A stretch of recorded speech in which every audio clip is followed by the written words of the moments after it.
Hello అండి, నమస్తే అండి. అందరికీ ఎలా ఉన్నారండి? వీడియో చూస్తున్న వాళ్ళంతా బాగున్నారా? నేను కూడా అయితే బాగున్నానండి. నా వీడియో చూస్తున్న ప్రతి ఒక్కరికి చాలా చాలా థ్యాంక్స్ అండి. ఈరోజైతే నేను గుత్తి దొండకాయ కర్రీ అయితే చేస్తున్నానండి. దొండకాయతో కర్రీ అనేది చేస్తున్నాను. మామూలుగా మనము గుత్తి వంకాయ టైప్లో ఈ దొండకాయ కర్రీ అనేది అయితే నేను ప్రిపేర్ చేస్తున్నానండి. వీడియోలో చూపిస్తున్న విధంగా అయితే మీరు చూసి నా కర్రీని అయితే ఒకసారి ట్రై చేయండి. ముందుగా అయితే దొండకాయలని అయితే మనము తీసుకోవాలండి. తీసుకున్న దొండకాయలని మంచిగా అయితే కడిగి పెట్టుకోవాలి. క్లీన్గా 2-3 సార్లు క్లీన్ చేసి పెట్టుకోవాలండి. క్లీన్ చేసుకున్న తర్వాత మామూలుగా మనం వంకాయలని ఏ విధంగా అయితే 4 చీలికలుగా 4 ఒప్పులుగా కోస్తామో ఆ విధంగా అయితే మనం ఈ దొండకాయలు అనేది ఫ్రంట్ బ్యాక్ కొద్దిగా కట్ చేసుకొని ఒక 4 ఒప్పులుగా అయితే మనం వీటిని అయితే కట్ చేసుకోవాలండి. తర్వాత అయితే వీటికి టమోటా ఎర్రగడ్డ అయితే యూస్ చేస్తామండి. టమోటా ఎర్రగడ్డను కూడా కట్ చేసి పెట్టుకోవాలి. ముందుగా అయితే ఈ దొండకాయలని అయితే మనం కొద్దిగా ఆయిల్ వేసుకొని ఒక ప్యాన్లో ఈ దొండకాయలని అయితే వేపుకోవాలండి. ఎందుకంటే అవి కొద్దిగా మెత్తబడడానికి కొద్దిగా రఫ్గా ఉంటుంది కదా దొండకాయ అనేది పైన. మనం ఈ ఆయిల్లో అయితే కొద్దిగా వేపుకున్నప్పుడైతే అవి కొద్దిగా సాఫ్ట్గా అనేది మనకైతే వస్తుంది. ఈజీగా కుక్ అవ్వడం అనేది జరుగుతుందండి. అందుకే నేనైతే ఇలాగ ఒక ప్యాన్ తీసుకొని ఆయిల్ వేసుకొని అందులో దొండకాయలని అయితే వేసి ఈ విధంగా అయితే ఫ్రై చేస్తున్నానండి.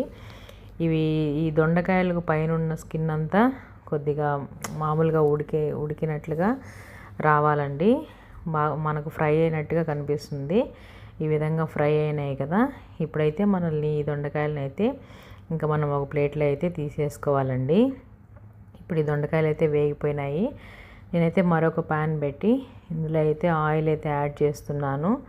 ఇప్పుడైతే ఇందులో అయితే పోపు అయితే తిరగబాతు గింజలు అయితే యాడ్ చేసుకోవాలండి. తిరగబాతు గింజలు యాడ్ చేసిన తర్వాత ఆనియన్స్ వేసుకోవాలి. ఆనియన్లు వేగడానికి కొద్దిగా ఉప్పు అయితే యాడ్ చేసుకోవాలండి. ఉప్పు యాడ్ చేసిన తర్వాత ఈ విధంగా అయితే మనం కలుపుకోవాలి. ఈ ఆనియన్ వేగి గోల్డెన్ కలర్లో వచ్చేంత వరకు అయితే మనం ఆనియన్స్ని అయితే వేపుకోవాలండి. ఈ ఆనియన్స్ వేగిన తర్వాత కొద్దిగా కరివేపాకు అయితే వేసుకోవాలి. కరివేపాకు వేసిన తర్వాత టమోటాలను అయితే కూడా వేసుకోవాలండి. టమోటాలను యాడ్ చేసి టమోటాలను కూడా మెత్తబడేంత వరకు అయితే మనము ఫ్రై అయితే చేసుకోవాలి. ఈ విధంగా ఫ్రై అయిన తర్వాత నేను ముందుగానే ఇందులోకి మసాలా అయితే తయారు చేసి పెట్టానండి. మసాలా అంటే శనక్కాయ పప్పులు, తెల్లగడ్డలు, కొద్దిగా కొబ్బరి, వీటన్నిటిని శనక్కాయ పప్పులు అయితే ముందుగా వేపుకోవాలి. వేపిన తర్వాత కొద్దిగా ఒక తెల్లగడ్డ అంతా పూర్తిగా వేసినాను. తెల్లగడ్డ అంతా వేసి తర్వాత కొద్దిగా కొబ్బరి అయితే వేసి మిక్సీ అయితే పట్టుకున్నానండి. ఈ విధంగా మిక్సీ పట్టుకున్న మిశ్రమాన్ని అయితే నేను ఇప్పుడు ఈ దొండకాయ కర్రీలో అయితే యాడ్ చేస్తున్నాను. చూసారు కదా, యాడ్ చేసేసి ఈ విధంగా అది పచ్చివాసన పోయేంత వరకు అయితే మనము ఆ మసాలాను అంతటిని అయితే ఈ విధంగా అయితే వేపుకోవాలి. ఇప్పుడైతే నేను పసుపు అయితే యాడ్ చేసినానండి.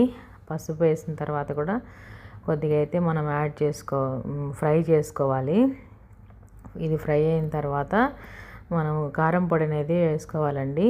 మనకు దీనికి తగినట్టుగా కారం పొడి అనేది వేసుకొని కారం పొడిని కూడా మనము మంచిగా కలుపుకోవాలండి. మంచిగా కలుపుకున్న తర్వాత ఇప్పుడైతే మనము ముందుగానే వేయించి పెట్టుకున్నాం కదా దొండకాయలని, ఆ దొండకాయలని అయితే వేసుకోవాలి. దొండకాయలు వేసిన తర్వాత ఆ దొండకాయలకి మసాలా అంతా పట్టే విధంగా మనమైతే ఈ విధంగా అయితే వేపుకోవాలండి. మసాలా అంతా కూడా మామూలుగా దొండకాయలకు పట్టే విధంగా మనం ఫ్రై చేసుకోవాలి. మామూలుగా అయితే దొండకాయల్లో డైరెక్ట్గా పెట్టుకోవచ్చు, ఎందుకంటే మనం ముందుగానే దొండకాయలను ఫ్రై చేసినాం కదా.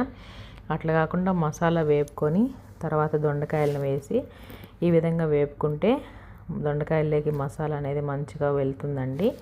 ఇప్పుడైతే నేను ధనియాల పొడి అయితే యాడ్ చేసినాను.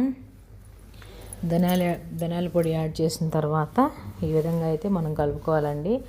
ఎప్పుడైనా గమనించండి, ధనియాల పొడి వేసినామంటే మనం కొద్దిగా అది కింద ప్యాన్కు అడుగంటినట్టుగా వస్తుంది. అట్లా లేకుండా కొద్దిసేపు అయితే మనము వేపుకోవాలి. ఇప్పుడు మనం మసాలా చేసి పెట్టుకున్నాం కదా, ఆ మసాలా చేసినప్పుడే మిక్సీ గిన్నెలో కొద్దిగా వాటర్ అయితే నేను వేసి ఆ వాటర్ని కూడా నేనైతే అలాగే ఎత్తి పెట్టుకున్నానండి.